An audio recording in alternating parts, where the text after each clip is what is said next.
The Secret Garden. Francis Hodgson Burnett. Previously on The Secret Garden. Trapped indoors by rain, Mary Lennox began to explore the endless halls of Misselthwaite Manor, rooms full of memories and silence. She played with ivory elephants, found a mouse and her babies, and wandered so far she lost her way. Then from somewhere deep within the house, she heard it again, a faint, sorrowful cry. And though no one believes her, Mary knows the truth. Someone is crying in this house. The key of the garden. 2 days after this, when Mary opened her eyes, she sat upright in bed immediately and called to Martha, "Look at the moor! Look at the moor!" The rainstorm had ended and the gray mist and clouds had been swept away in the night by the wind.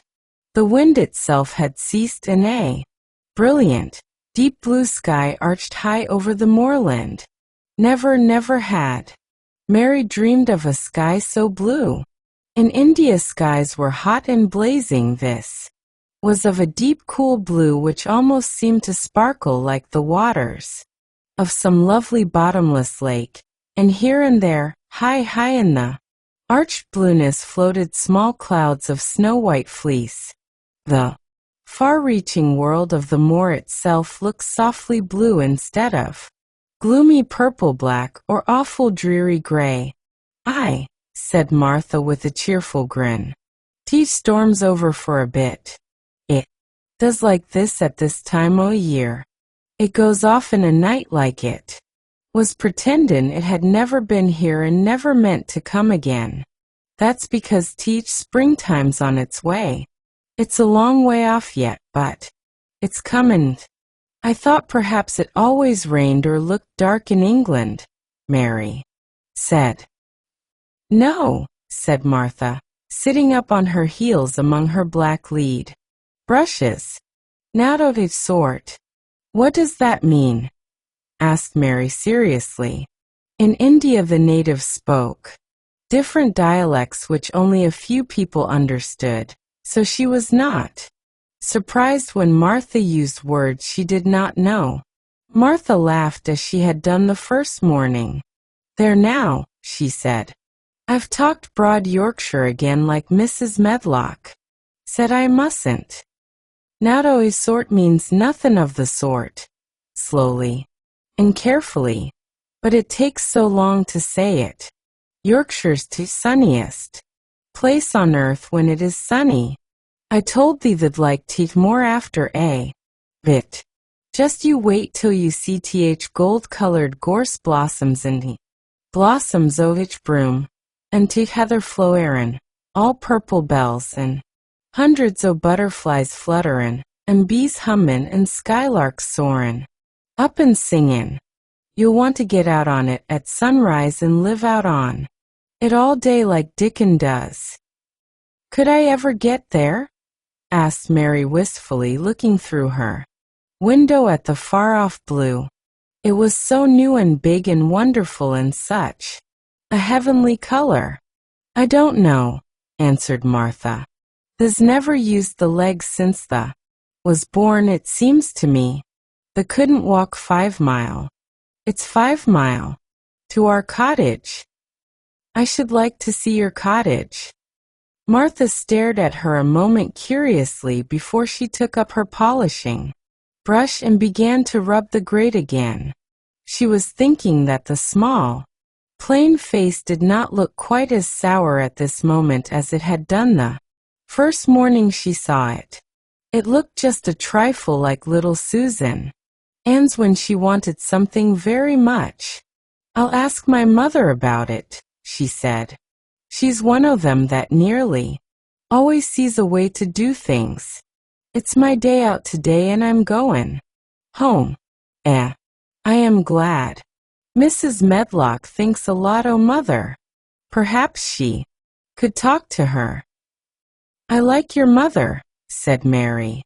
"I should think the did," agreed Martha, polishing away. "I've never seen her," said Mary. No, the hasn't, replied Martha. She sat up on her heels again and rubbed the end of her nose with the back of her hand as if puzzled for a moment, but she ended quite positively. Well, she's that sensible and hard-workin' and good-natured and clean that no one could help liking her whether they'd seen her or not. When I'm going home to her on my day out, I just jump for joy when I'm crossin' each moor.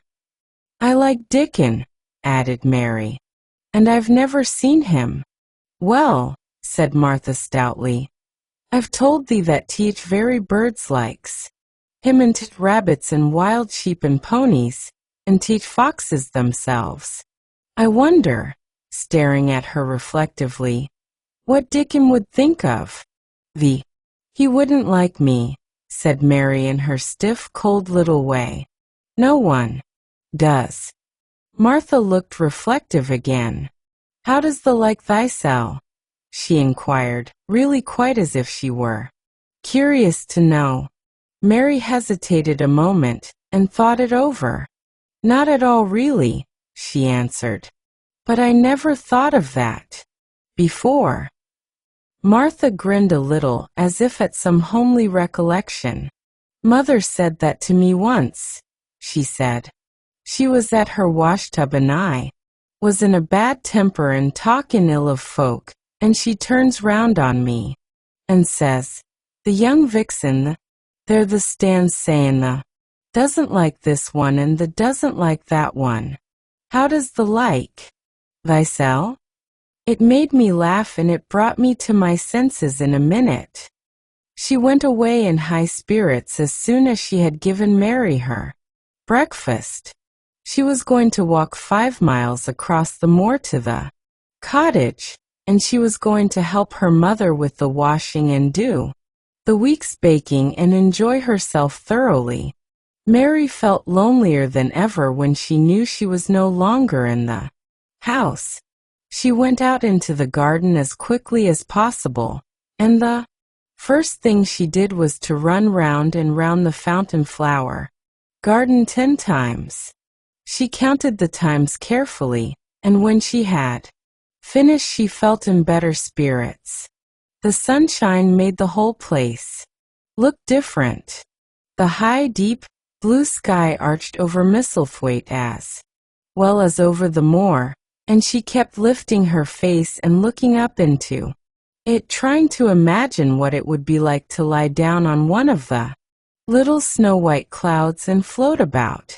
She went into the first kitchen garden and found Ben Weatherstaff working there with 2 other gardeners. The change in the weather seemed to have done him good. Spoke to her of his own accord. Springtime's comin', he said. Cannot the smell it? Mary sniffed and thought she could. I smell something nice and fresh and damp, she said. That's th good rich earth, he answered, digging away. It's in a good humor makin' ready to grow things. It's glad when plantin' time comes. It's dull in th winter when it's got nowt to do. In th flower gardens, out there things will be stirrin' down below in th dark eons. Varmini. You'll see bits o' green spikes stickin' out o' th black earth after a bit. What will they be? Asked Mary. Crocuses and snowdrops and daffydowndillies. Has thee never seen them? No. Everything is hot and wet and green after the rains in India, said Mary. And I think things grow up in a night.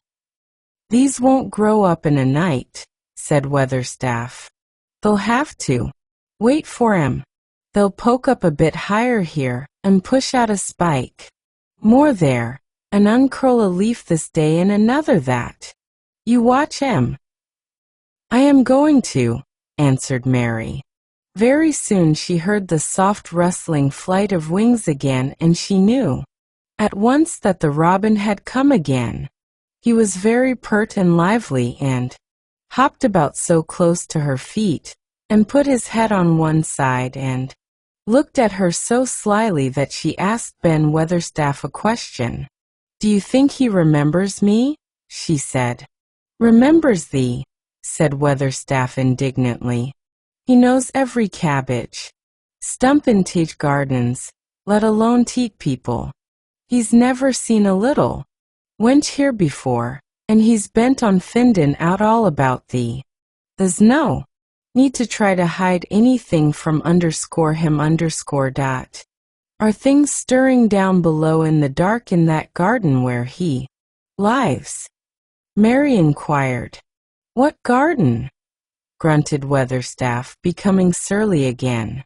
"The one where the old rose trees are."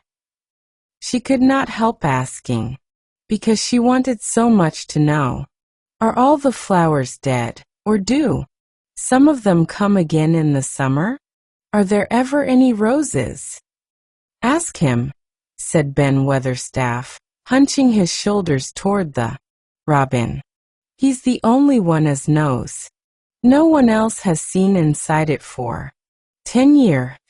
10 years was a long time, Mary thought. She had been born 10 years ago. She walked away slowly thinking. She had begun to like the garden just as she had begun to like the robin and Dickon and Martha's mother. She was beginning to like Martha too. That seemed a good many people to like when you were not used to liking. She thought of the robin as one of the people. She went to her walk outside the long, ivy-covered wall, over which she could see the treetops, and the second time she walked up and down, the most interesting and exciting thing happened to her, and it was all through Ben Weatherstaff's robin. She heard a chirp and a twitter, and when she looked at the bare flower bed at her left side, there he was hopping about and pretending to peck things out of the earth to persuade her that he had not followed her. But she knew he had followed her, and the surprise so filled her with delight that she almost trembled a little. "You do remember me," she cried out. "You do. You are prettier than anything else in the world." She chirped and talked and coaxed, and he hopped and flirted his tail and twittered. It was as if he were talking. His red waistcoat was like satin, and he puffed his tiny breast out, and was so fine and so grand and so pretty that it was really as if he were showing her how important and like a human person a robin could be. Mistress Mary forgot that she had ever been contrary in her life when he allowed her to draw closer and closer to him, and bend down and talk and try to make something like robin sounds. Oh, to think that he should actually let her come as near to him as that. He knew nothing in the world would make her put out her hand toward him or startle him in the least tiniest way. He knew it because he was a real person, only nicer than any other person in the world. He was so happy that she scarcely dared to breathe. The flower bed was not quite bare. It was bare of flowers because the perennial plants had been cut down for their winter rest, but there were tall shrubs and low ones which grew together at the back of the bed, and as the robin hopped about under them, she saw him hop over a small pile of freshly turned up earth. He stopped on it to look for a worm. The earth had been turned up because a dog had been trying to dig up a mole, and he had scratched quite a deep hole. Mary looked at it, not really knowing why the hole was there, and as she looked, she saw something almost buried in the newly turned soil. It was something like a ring of rusty iron or brass, and when the robin flew up into a tree nearby, she put out her hand and picked the ring up. It was more than a ring, however. It was an old key which looked as if it had been buried a long time. Mistress Mary stood up and looked at it with an almost frightened face as it hung from her finger. "Perhaps it has been buried for 10 years, she said in a whisper. Perhaps it is the key to the garden. You did so well today. Rest and let your heart smile. Good night.